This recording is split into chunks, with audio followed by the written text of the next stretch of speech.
Buenos días, queridas hermanas. Vamos a tener el día de hoy una actividad relacionada con la misma actividad que tuvimos el miércoles pasado, que era estrategias de engaño del enemigo.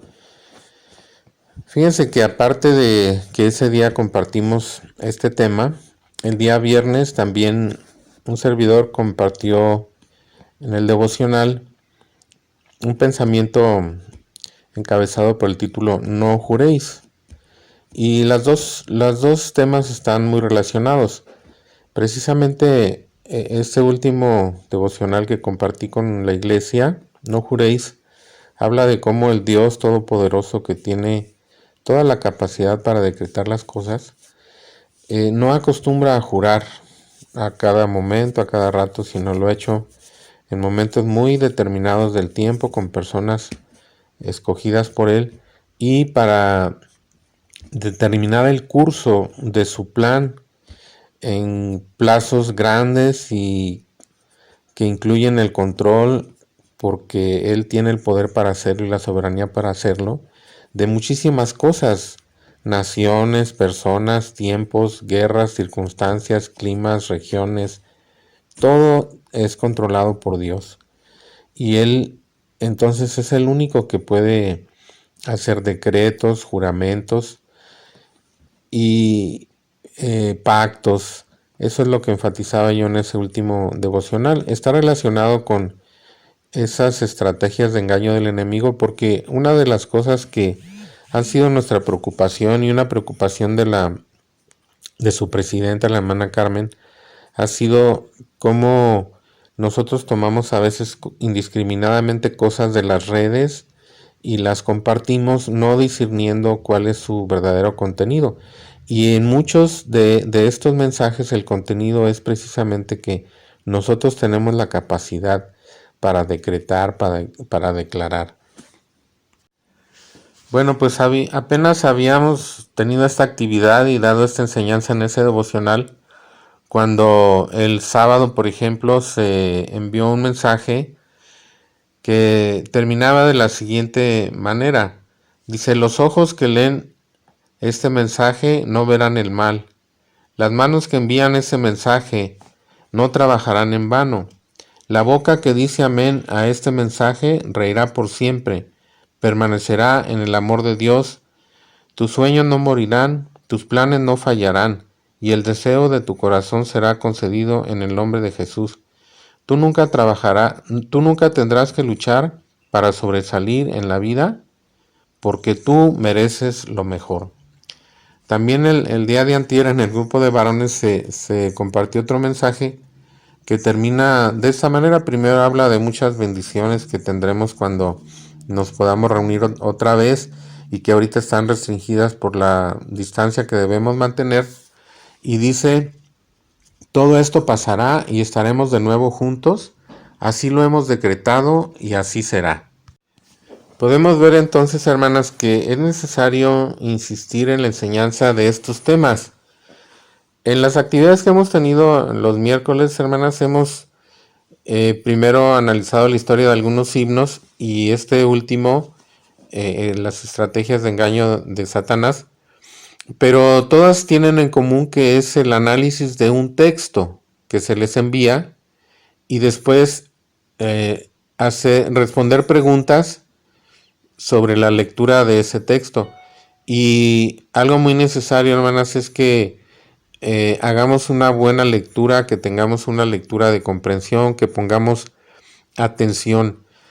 Aparte de todas estas cosas que estamos viendo, que son estrategias de error del enemigo, de engaño, donde nos ponen en un lugar que no nos corresponde, que solamente corresponde a Dios, y esto lo hacen diversas corrientes de pensamiento. También en la iglesia, hermanas, se ha introducido últimamente, durante décadas, yo creo, una preponderancia indebida de la alabanza.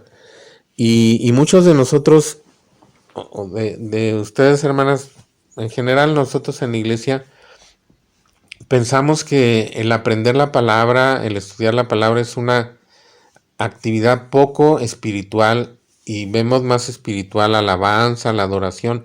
Hermanos, estas cosas no están desligadas. Yo quisiera leerles ahí en el libro primero de Samuel, en el capítulo 15, algo que Samuel le dijo a Saúl. Están los versículos 22 y 23. Dice: se complace Jehová tanto en los holocaustos y víctimas como en que se obedezca las palabras de Jehová. Ciertamente el obedecer es mejor que los sacrificios, y el prestar atención que la grosura de los carneros. Porque como pecado de adivinación es la rebelión, y como ídolos e idolatría la obstinación. Por cuanto tú desechaste la palabra de Jehová, él también te ha desechado para que no seas rey. Nuestra mejor adoración a Dios será la obediencia, hermanas, y para eso pues hay que conocer la voluntad que vamos a obedecer. Entonces procedamos, hermanas, a analizar el texto de la semana pasada, y es la presentación de un nuevo tema. Por eso es una introducción, no se van a dar detalles, sino solamente a introducir el tema. Al final del texto de la semana pasada vienen una serie de corrientes de pensamiento, filosofías engañosas como el humanismo, el relativismo y algunas otras que se mencionan ahí, pero de ninguna de ellas se da una definición, ni siquiera breve. Sin embargo, muchas de ustedes pusieron como parte de su respuesta a la pregunta ¿cuáles son las estrategias de engaño del enemigo? Pusieron algunas de estas: evolucionismo, relativismo, humanismo, etc. Pero aquí solamente se está presentando el tema. Al ser una introducción es la presentación del tema, y se presenta a Jesús como que él mismo es la verdad y que siempre habla la verdad, y a Satanás como el padre de la mentira, que aun cuando a veces dice parte de la verdad, siempre la presentará mezclada con el error y con el propósito de engañar. Todo lo contrario de lo que es la verdad, porque la verdad siempre es para guiar y guiar hacia la vida. Como Jesús dijo: el que me sigue no andará en tinieblas, sino que tendrá la luz de la vida.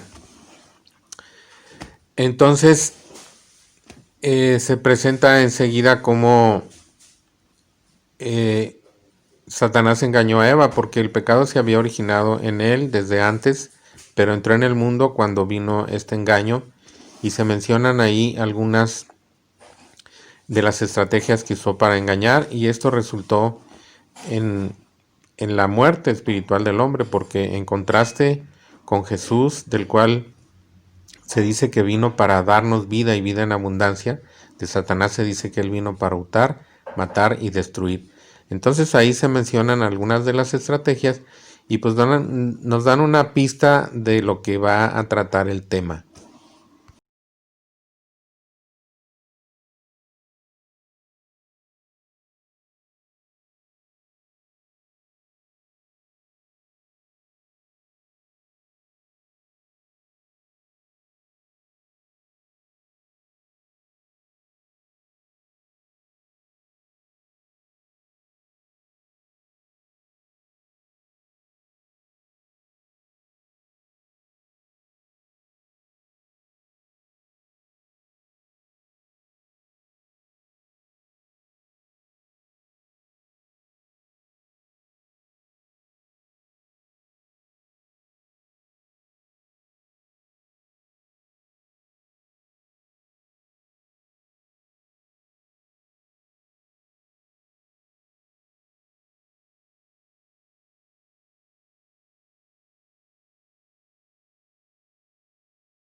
Las estrategias mencionadas hasta este punto del texto incluyen que hace dudar de que Dios nos habla, nos hace dudar de que Dios nos habla, nos dice directamente que Dios miente, y también usa parte de la verdad y nos oculta las consecuencias. O sea, es parte verdad y parte error cuando dijo seréis como dioses. El texto entonces empieza a mencionar otras estrategias, sobre todo las que, ampliando esta última, que es mezclando la verdad con el error, que a veces es introduciéndose dentro del campo del cristianismo como creyentes que en realidad tratan de falsear la palabra de Dios. Veamos esa parte del texto.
Al final del párrafo anterior también se mencionaron una serie de estrategias como un resumen que nos hace dudar de que Dios nos ha hablado, que nos dice que Dios miente abiertamente, que mezcla la verdad con el engaño, que se introduce en el campo del enemigo, o sea, de nosotros como si fuera nuestro amigo y desde ahí trata de desvirtuar la verdad, la doctrina, sobre todo la que se refiere a Cristo. Enseguida se menciona cómo estamos en una época de mucha información, pero que también mucha desinformación contiene estos errores de estas corrientes de engaño, corrientes de pensamiento que son engañosas, filosofías engañosas, y se da una lista larga: relativismo, pragmatismo, secularismo, evolucionismo, chamanismo, ocultismo, muchísimas. Ahora, la pregunta es, ¿tenemos que conocer todas estas filosofías engañosas para poder defendernos de ella?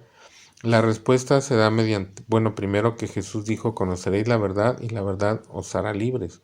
La mejor manera de estar bien guardados en contra del error, del engaño, es conocer la verdad. Y se da la ilustración del entrenamiento de los agentes para identificar los billetes verdaderos y los falsos.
En resumen, hermanas, la mejor manera de estar protegidas contra el error es conocer la verdad. Pero para conocer la verdad se dan una serie de requisitos que son actitudes. No se las voy a mencionar porque están en el texto y son objeto de una pregunta. Y siguiendo este principio general, en las próximas semanas se nos darán unas enseñanzas donde de una manera muy práctica y sencilla, sin profundizar en estas filosofías engañosas, se pondrán algunas de sus afirmaciones básicas sobre el hombre, su condición, su relación con Dios, el camino de la salvación, el verdadero sentido de la vida, haciendo como una especie de cuadro comparativo entre afirmaciones que son comunes a estas formas de pensamiento, contrastadas con la verdad de lo que dice la escritura sobre ese mismo tema. Por ejemplo, si el hombre es básicamente bueno, cuál es su destino, etcétera. Y se presentará sobre esa enseñanza también una serie de preguntas para que ustedes pongan en práctica la enseñanza. Dios les bendiga, hermanas.